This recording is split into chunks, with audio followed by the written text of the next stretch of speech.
네, 안녕하세요. 박규논술의 정유연입니다. 오늘은 서울여대 2022학년도 논술 전형을 함께 살펴보도록 하겠습니다.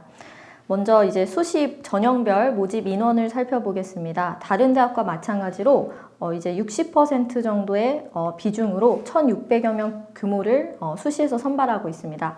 그 중에서 논술 우수자는 120명을 선발하고 있는데요. 논술고사는 이제 대수능이 11월 18일 목요일에 실시하기 때문에 그 이튿날 후인 11월 20일 토요일에 실시합니다. 보통 서울여대는 수능 직후에 시험을 실시하는 대학이죠. 전년에도 그랬고요. 그래서 수능이 끝난 후 준비할 수 있는 기간이 그렇게 많은 것은 아닙니다. 그래서 미리미리 대비를 하는 것이 중요하겠습니다.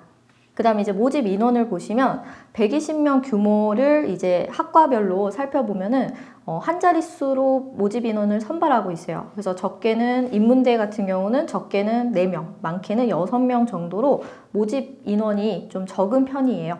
그 다음에 이제 자율전공학부에서는 12명을 선발하고 있습니다. 그 다음에 이제 사회과학대학을 살펴보자면은 이제 교육심리학과에서 3명을 선발하고 있고 아동학과에서 6명을 선발하고 있습니다. 대신에 모집 인원은 적지만 이 대학의 실질 경쟁률을 살펴보면은 다른 대학에 비해서는 낮은 편이에요. 그래서 전년도 기준으로 봤을 때 실질 경쟁률이 7.7대 1로 나타나 있습니다. 그래서 이 점을 참고한다면은 내가 지원 학과가 뚜렷하고 그 다음에 이제 서울여대에 지원하고자 하는 생각이 뚜렷하다면은 이제 집중적으로 대비를 하면은 충분히 승산이 있는 대학 중에 하나라고 볼 수 있겠습니다. 그럼 이제 전형 방법을 살펴보겠습니다. 전형 방법은 보통 논술 전형이 지원 제한 조건이 특별하게 없죠. 그래서 여기서는 고교, 졸업자 학력 수준이면은 누구나 지원을 할 수가 있고 그 다음에 이제 수능 최저 학력 기준이 중요한데 최저 학력 기준에 큰 변화는 없습니다. 작년과 마찬가지로 4개 영역에서 2개 영역의 등급 합 7을 충족을 해야 됩니다. 올해도 마찬가지로 2개 영역 7등급 이내를 충족해야 되는데 작년에 비해서 수월해진 부분은 각 2개 영역 각 4등급 이내를 충족해야 된다라는 세부 조항이 사라진 점이에요. 그래서 극단적으로 뭐 컨디션 난조로 수능을 망쳤거나 해서 등급이 잘 안 나오더라도 한 개 주력 과목만 등급이 잘 나온다면 충분히 지원을 해볼 수 있겠습니다. 그 다음에 이제 영어를 포함할 경우는 2개 영역 등급 합 5등급을 충족을 해야 됩니다. 전년과 마찬가지로 탐구 영역은 상위 1개 과목을 반영을 하고 그 다음에 직업탐구 영역, 그 다음에 제2외국어 한문 영역은 반영하지 않습니다. 요거를 참고를 하셔야 되겠고요. 그 다음에 이제 학생부 반영 방법을 살펴보겠습니다. 서울여대 같은 경우는 논술 70%, 학생부 교과 영역만 30% 반영이 되고 있어요. 그래서 교과 영역의 그런 명목적인 반영 비율이 조금 높은 편입니다. 대신에 최저점이 50%를 기본 점수로 부여하고 있어요. 이것은 논술 성적도 마찬가지예요. 논술 성적에서도 70점에서 50% 정도를 기본 점수로 부여를 하고 있습니다. 그 다음에 이제 교과 내신의 반영 비중이 명목적으로는 상당히 높은 편인데 그나마 유리한 사실은 반영 교과가 국영수, 사과 요 4개 교과에서 상위 3개 과목만 반영한다는 것입니다. 그래서 상위 3과목씩 총 12과목의 성적만 반영하기 때문에 본인의 내신을 서울여대 기준에 맞게 산출하는 과정이 반드시 필요합니다. 그 다음에 이제 교과 성적 평가 기준표를 보면은 우리가 등급 간 그런 감점 폭을 통해서 나의 내신의 불리함을 판단해 볼 수 있죠. 그러면은 4등급까지는 감점 폭이 마이너스 1점 정도로 그렇게 많은 편은 아닙니다. 근데 대신에 5등급부터 마이너스 2점씩 격차가 벌어지기 시작해요.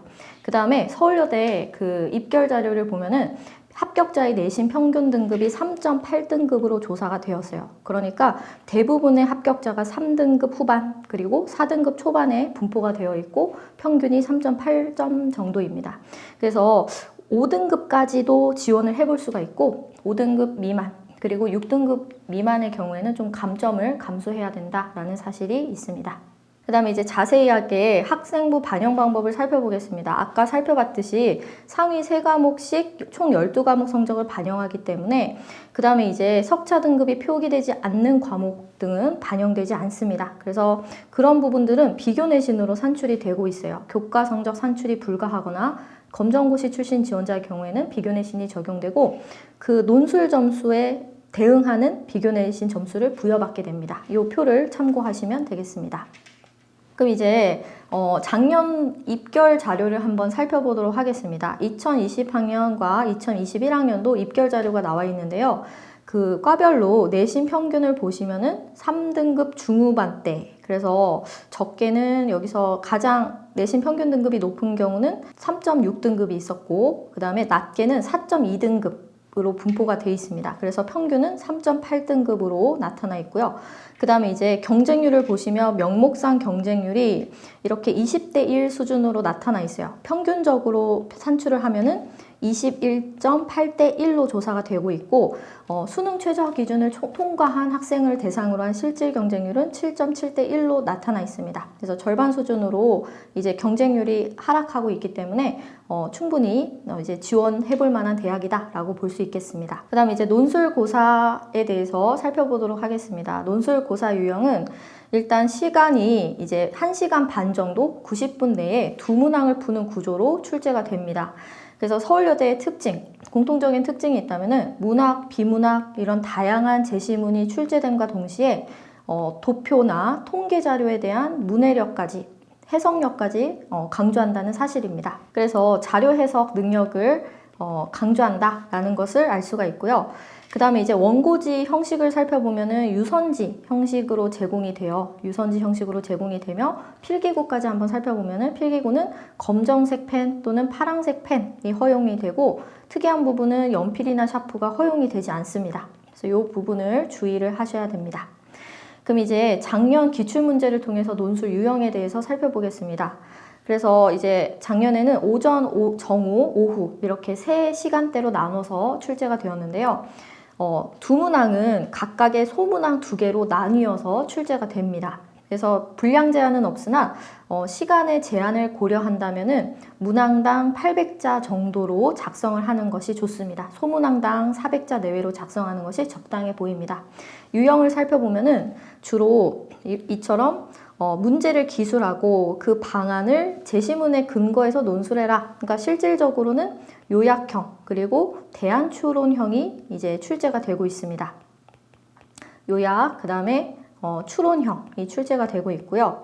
그 다음에 1-2번을 보시면은 이 개인 동일성을 주제로 출제가 되었는데, 이것을 제시문 각각의 관점에서 평가해라.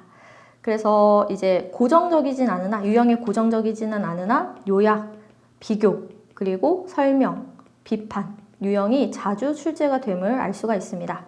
문항 2번은 좀 사회과학 교과에서 주로 출제가 되는데, 여기서는 기능론과 갈등론의 관점에서 이제 사회 변동을 설명하거나 문학작품을 해석하는 문제가 출제되었습니다.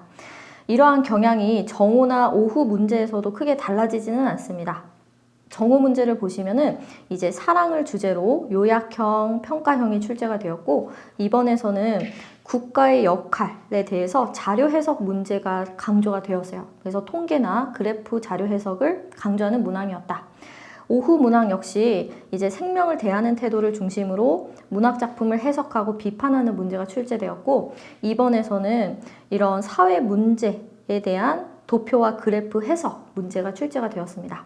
그래서 서울여대를 지원한다면 도표, 그래프 해석 연습을 꾸준히 하는 것이 중요합니다. 그래서 정리를 하자면 서울여대가 모집 인원의 규모는 적지만 실질 경쟁률이 다른 대학에 비해서 좀 낮은 편이기 때문에 좀 안정적으로 지원하는 대학으로 고려를 해보면 좋을 것 같습니다. 이상으로 서울여대 전형 소개를 마치겠습니다. 수고하셨습니다.